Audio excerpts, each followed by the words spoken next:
Hello race car fans, we have a interesting car here.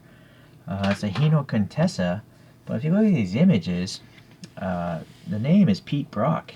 This guy's racing everywhere, Australia, and it looks like Japan, because that looks like a Japanese person. And this photograph here is a giant Japanese flag on this car.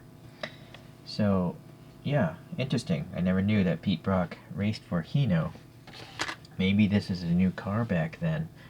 I don't even know what year this car was, but what we have is the Joyful Motorist shop here, and they, I think, have a line of Choro-Qs because they have a Toyota Land Cruiser as well from this with the same packaging on it. And I think it also came in a plastic bag like this. Okay. 04, 03, 01. So maybe that's when it was made. 2001 maybe? It'll probably say on the bottom of the on the bottom here. Let's see. It says 04. So, well, I'm not sure what that thing was all about then. Alright, well, let's see here. I couldn't find, when I looked up Hino Contessa 34, I couldn't find any images. So maybe that was just a make-believe. Well, I don't know. It says T2 there. Of course, I searched it in English. I didn't search in Japanese, so that might have been the reason why. This is kind of a goofy-looking car in this photo. It's so short. Unless maybe the photo is like that way. I don't know, but the people in the photo look normal. So, and it also looks pretty short in this photograph as well. Okay. Oh, you know what? That's a different car. This thing has two headlights. This image is totally wrong, because this only has one pair of headlights, so my bad. I don't know what the deal is with that. So I wonder what this is. No, this is a turn signal and a bumper. There's just a turn signal. So I think this image is still the same as the first image, 73 CS. So I think it's these two images we want to look at, and not that third one. My bad. It's really hard to research stuff when you don't pay attention.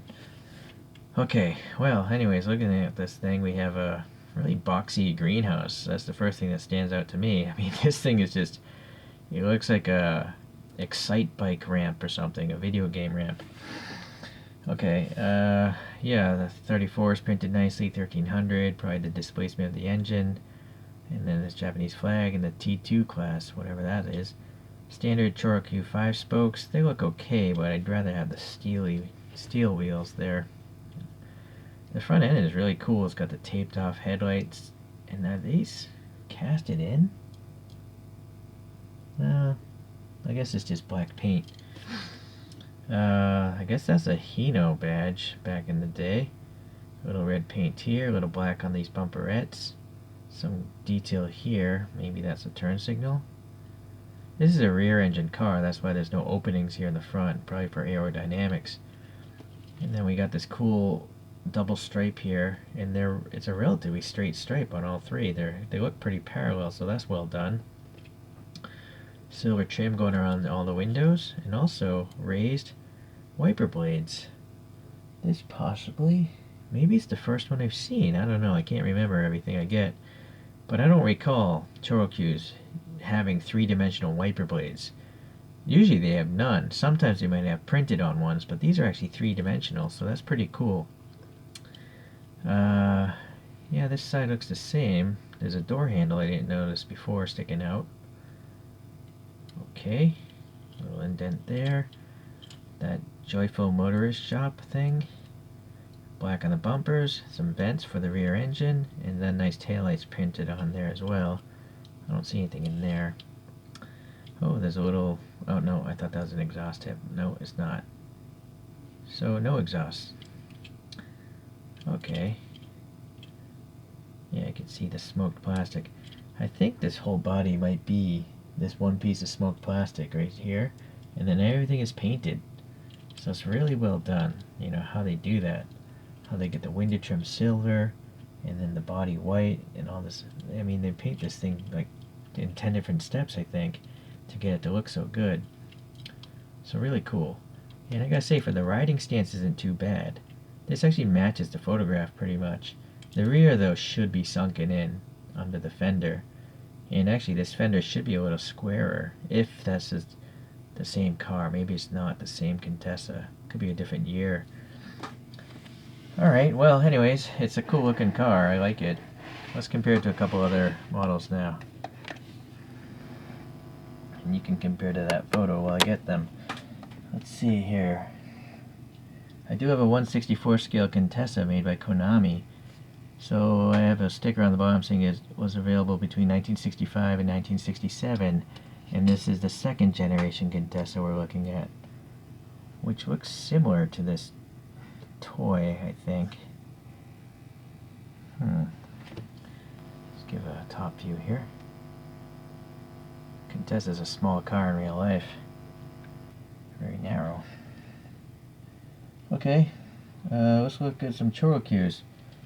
I have a Toyota 2000 GT. It's got some pop-up headlights. I have this unknown brand Mini Cooper. It's either by Wanda or possibly by Suntory Boss. I think it's a free coffee promo thing, you know, it came with a can of coffee. I have an Alfa Romeo Giulia. It's a Giulia Super. That's a ChoroQ 0. And then this is I think a ChoroQ, well, I forget what kind it is, to be honest with you. But it's a Skyline. It's a S54 and number 39. That actually, I think, won some races back in the day.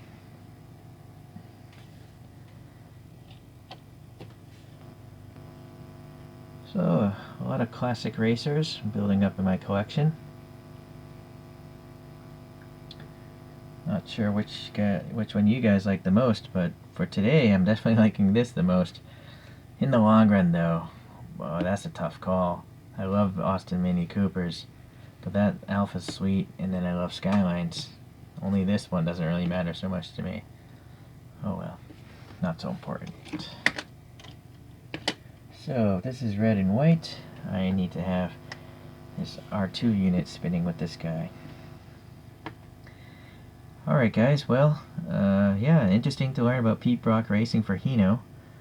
And, sorry about the photos, but I'll try to do better next time. Thanks.